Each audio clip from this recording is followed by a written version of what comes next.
Diablo III. Please enjoy.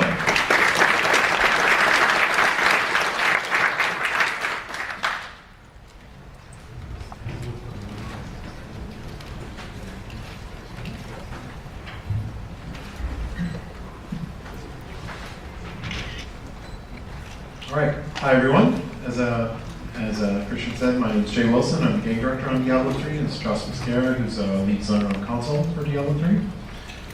So I'm going to talk to you a little bit today about our in-game for Diablo III and some of the features and just general design philosophy that we have towards those systems.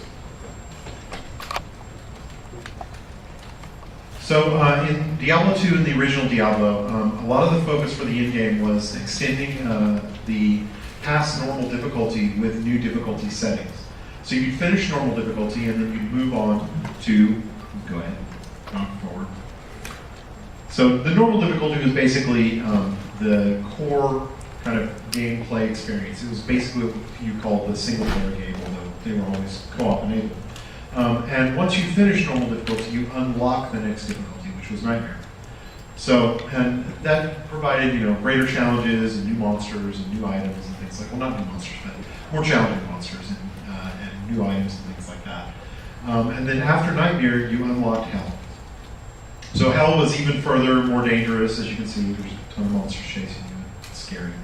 And, made the game even more challenging, but the quality of the items got better, and you got to level up even further. And we're keeping all these kind of similar conventions for Diablo 3. You're going to have the same kind of level from normal to Nightmare to Hell, but one of the things that we've done is add a new difficulty setting, which is Inferno. So the basic idea is that in Diablo 2, the focus of the difficulty progression was you kind of leveled up through each difficulty, and by the end, you really out-leveled a lot of the kind of normal difficulty, the Hell difficulty stuff.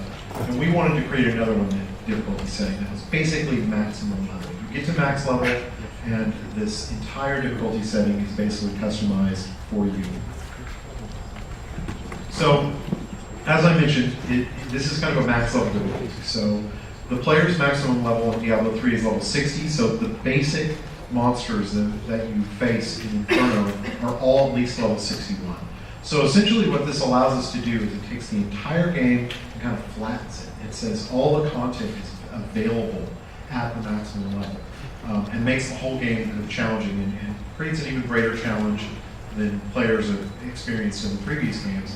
And the nice thing is that that once you come into this kind of level, you're never basically going to out-level it. Since the player's level can never exceed the level of the even most mundane monsters in this difficulty, it's always going to be a viable place to go and find a challenge for how much power your character gets.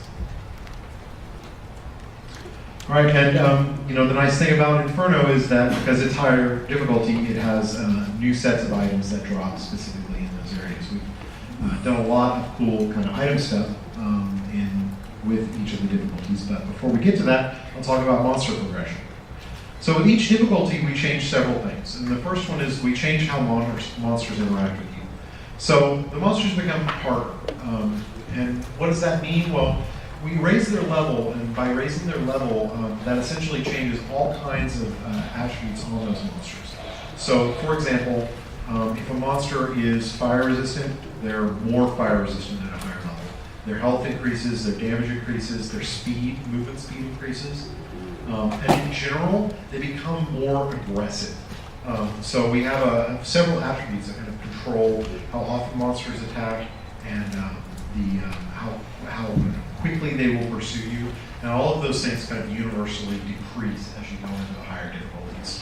And then the last thing we do is we have a lot of monsters that are kind of randomly generated bosses and several powers that can appear on them.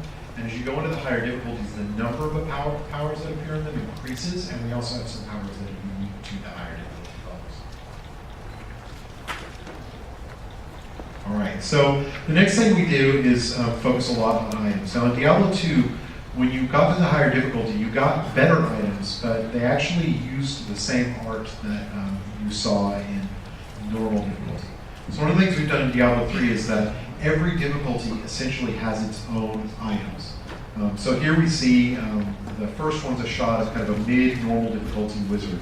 The second shot is nightmare difficulty. And the last one is, I think that was a late hell difficulty.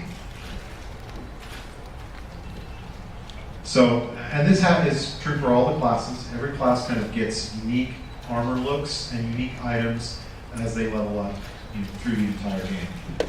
So that's definitely a max level demon hunter. So this is the monk.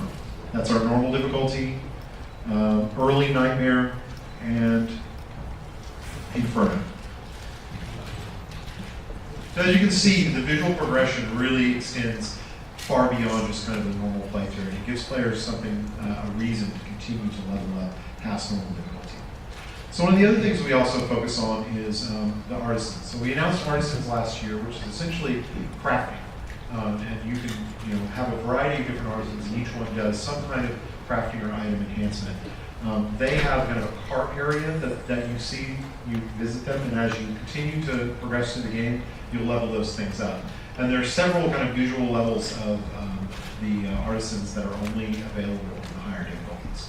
So here we have kind of examples of the blacksmith. This one is the, it's a jeweler. Yeah, it's a jeweler. And then the last one is the mystic.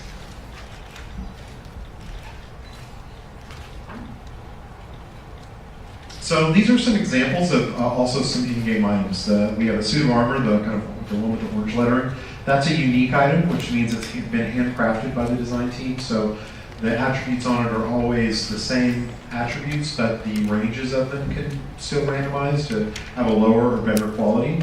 And then the other one is a rare item. So rare items are completely randomly generated. And the way we've kind of tuned the game is that rare items are the best items in the game, but the hardest to get, because getting a really perfectly rolled rare item is a lot harder than getting, say, a unique item that has got good stats on it, because we can't do unique items.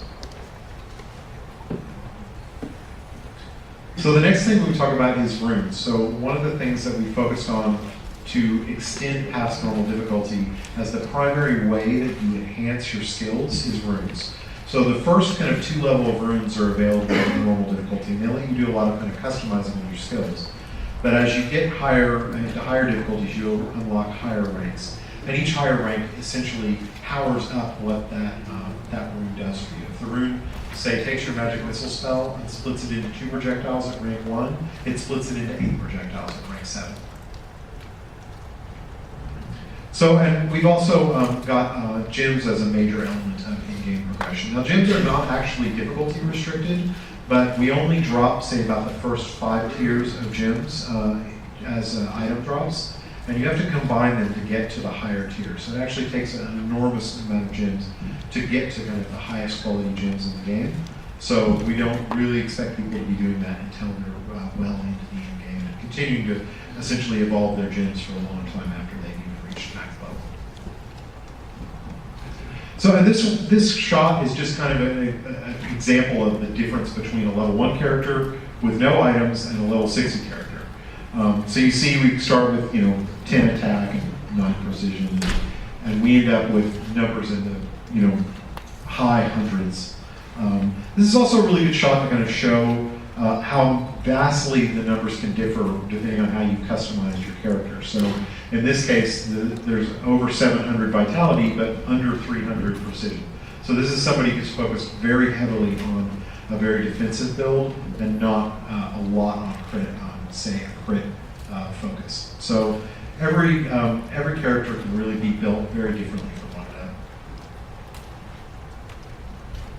So to kind of compare and contrast Diablo 2 in-game from Diablo 3. Diablo 2, the item rewards, as I mentioned, were recycled, so the visuals didn't improve. The hero's max level was 99, which was a lot higher, but the problem is that there wasn't enough content to actually cater to that number of levels, because the highest level monster was 85. So you just leveled right past the content, and essentially items and skill points and everything that you got became fairly meaningless. There was a lot of repetitive runs. There was a very small amount of content that was actually viable, and also a very small amount of content that was the most efficient, which was not really the best of situations. And there wasn't really any room to grow the systems. And the development team really did design the systems to be grown past kind of full release. So one of the things we focused on with Diablo 3 is solving and improving a lot of these issues.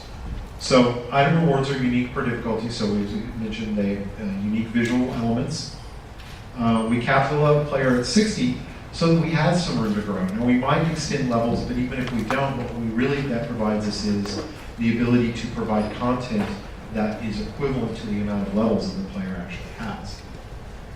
So as I mentioned, max level for monsters is level 61, so there's always a challenge. No matter how much power you gain, there's always a fight to be had that's worth having. So there's also, Inferno makes essentially the entire game viable for in-game content. So the need to do repetitive kind of runs in the same area is a lot lower because there's a whole bunch of content that you can visit.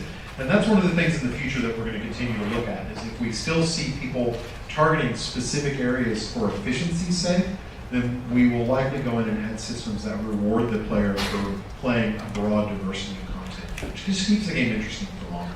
And we've really designed all these systems to allow us to have kind of room to grow and continue to extend the game for years after release. And the last thing I wanted to mention is we have this cool 3D art that we got done for us. That's the address, I assume. So if you want to go take a look at it, it's really neat. And there you go.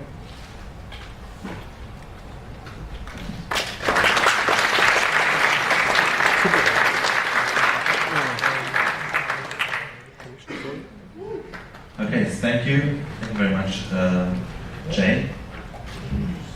We will now have the presentation for StarCraft 2.